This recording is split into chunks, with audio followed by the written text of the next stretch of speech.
My mother, Dorothy, was abandoned by her parents as a young girl. She ended up on her own at 14 working as a housemaid. She was saved by the kindness of others. The lesson she passed on to me stuck with me. No one gets through life alone. And she made sure I learned the words from our Methodist faith.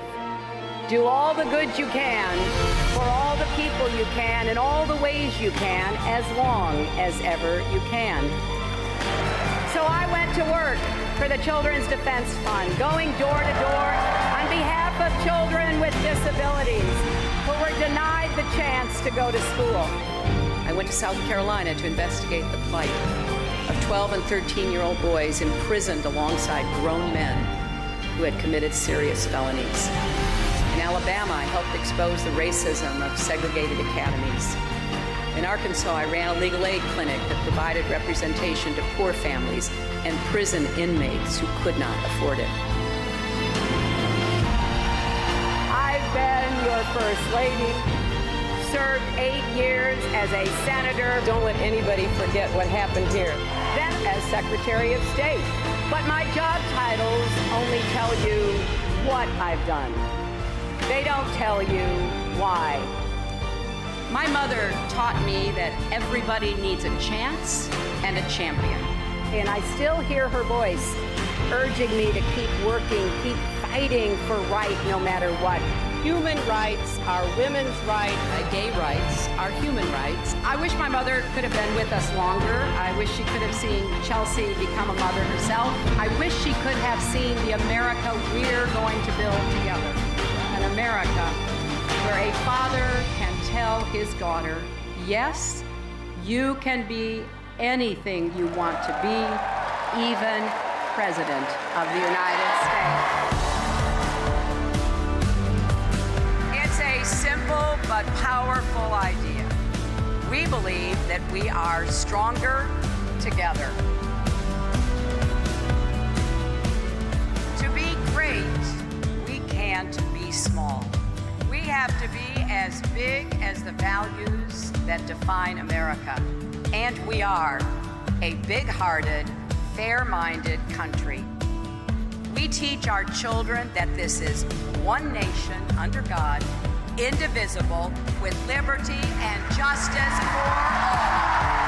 Not just for people who look a certain way, or worship a certain way, or love a certain way, or all, indivisible.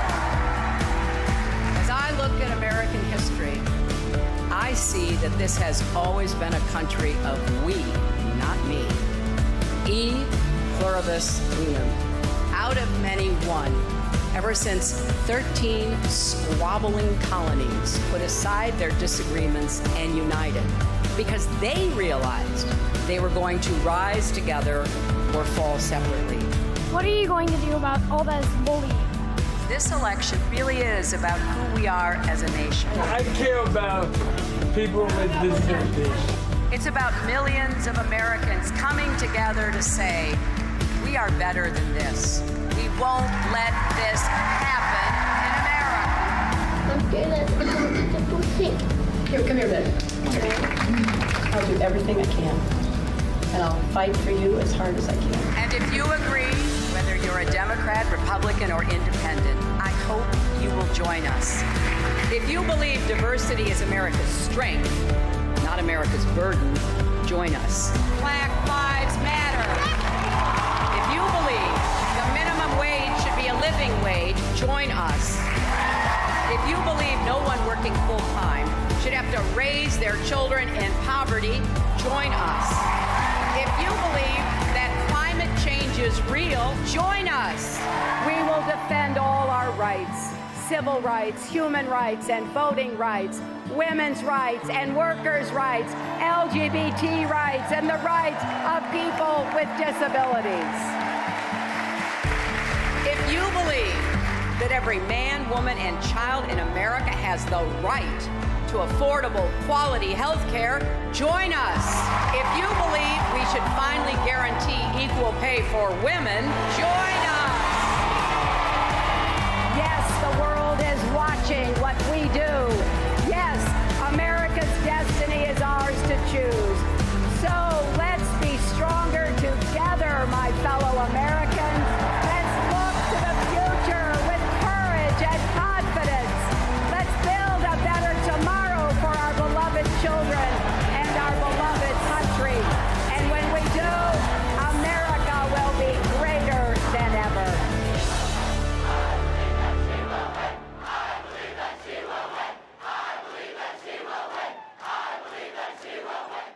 Two sources close to the campaign tell NBC News former Secretary of State Hillary Clinton will announce she's running for president.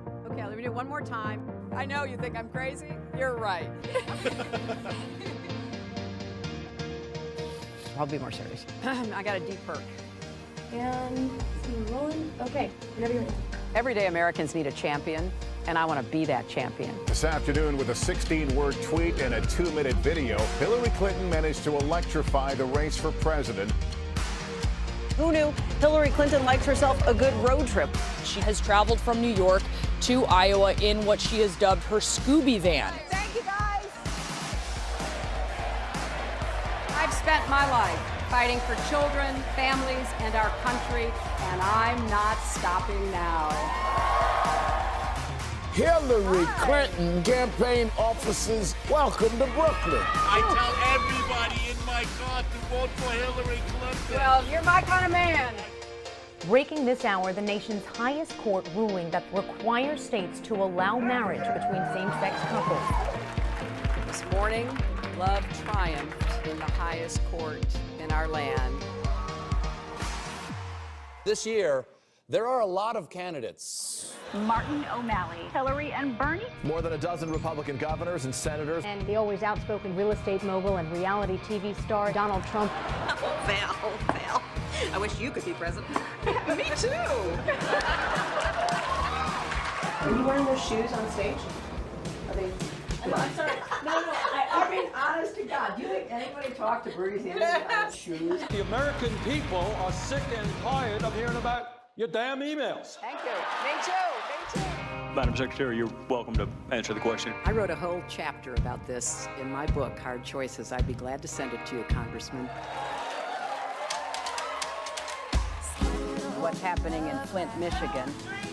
Every single American should be outraged. Hillary Clinton isn't afraid to say that Black Lives Matter. Every single one of our children deserves the chance to live up to his or her God-given potential. How are you? My gosh!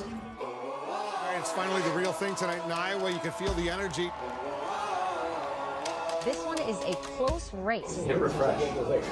Yeah, what do you think I was doing every 5 seconds? Hey, what's that nail biter? Hillary Clinton declared victory for the